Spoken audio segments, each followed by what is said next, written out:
What's up, everybody? Welcome back to another Culz Reviews. Since we're getting close to some Jurassic World Dominion release, we got to kind of learn about some of these dinosaurs, especially you love our Giganotosaurus video so much. Yeah, the Giganotosaurus. It's not Giganotosaurus. I know it's like one of the main comments, but if you guys want, I'll link it again in the description where you can see the actual scientist naming it Giganotosaurus.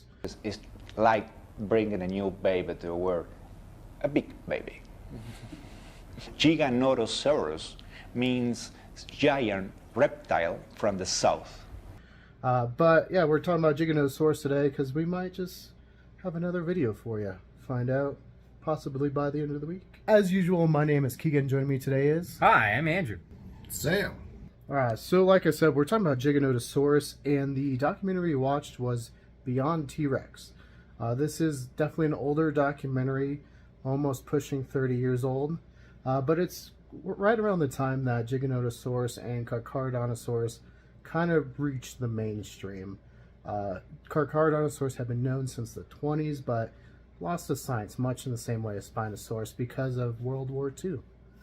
But, you know, it's kind of interesting. It helps everyone kind of learn some more history and, you know, just see more of the fossils, see more of the shape so we can better judge these dinosaurs as we go forward. Lots of nostalgia, but with most of these, we'll just talk about things we learned. So, Andrew, anything you learned from this documentary? Yeah, I actually enjoyed learning about the fact that T-Rex has a stronger biting power. It's really meant for crushing and just basically cutting through everything. And Giganotosaurus was more of a rip at the flesh kind of thing. Had less of a bite power, but it kind of like took chunks out of the dinosaur as opposed to biting all the way through and just breaking through bone. And they did show this quite well with some pretty nostalgic claymation, with this poor sauropod just lumbering through the forest, and bam, out of nowhere, this Gigano's coming and just tears off its leg. You see it like rear up, moaning as it like probably bleeds to death. Yeah, it's slowly. like the bull shark of the land. Yeah, it's just like, yep, I could see that. It was a terrible way to go. But like Andrew said, like Tyrannosaurus would just bite through your bone and you die a lot quicker. So, Sam, what about you? What did you learn from this one? For the most part, the Tyrannosaurus, the Giganotosaurus, and the Allosaurus were kind of roughly... Giganotosaurus? What is that? That's the name of it. It's Giganotosaurus. Yeah, so the Giganotosaurus, the Tyrannosaurus, and the Allosaurus are kind of roughly around the same size, maybe like just minor differences as in sizes and lengths, but for the most part we're about the same, besides obviously the T-Rex being the more kind of apex of all of them as far as we know, just by just how measurable, like eyesight, bite force, brain size, the teeth that could just shred bones and all of that. I think when we think of largest dinosaurs, we kind of think of one much bigger than the other.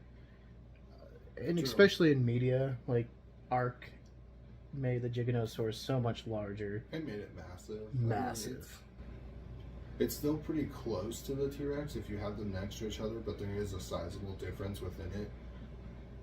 They definitely made the head size, or not the head size, but the head shape and kind of form a lot better than the Dominion's like animation trailer. Because in that, they looked on the verge of so becoming weird. like a Triceratops almost. Yeah, like it just is so overdone on the sides.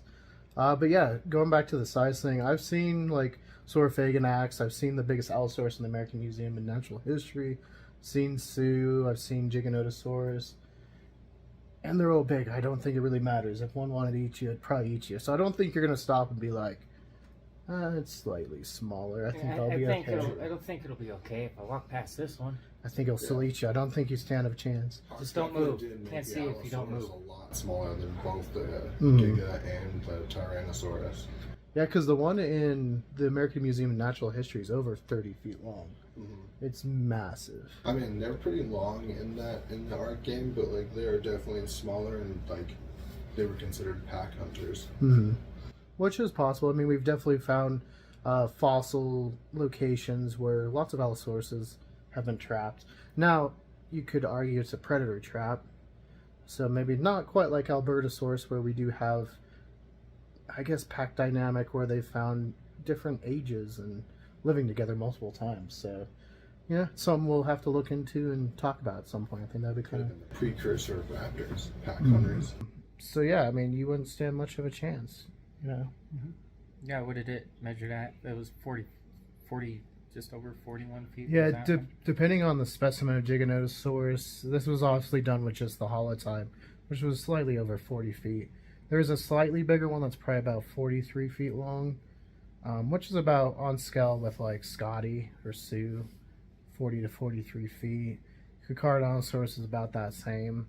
Mapusaurus is another one, but wasn't even known, so we're not going to go into that one. Allosaurus could get pretty big too, high 30s, along with Acro. So, I mean, yeah, pretty interesting stuff. Anything else you guys want to talk about? No. No? Alright, so we're going to get to rating and recommendations. So, Andrew, what would you rate it and would you recommend it? I would probably give it a 6 out of 10 is what I would say. Okay. It was kind of old and outdated. Mm-hmm. So I would probably recommend something a little newer. It is kind of a nostalgia feel to watch it. That's a plus, but I did feel the nostalgia, especially with that claymation. I was like, oh, my childhood. Sam, what about you? Yeah, I would give it a 6.5 out of 10. Like,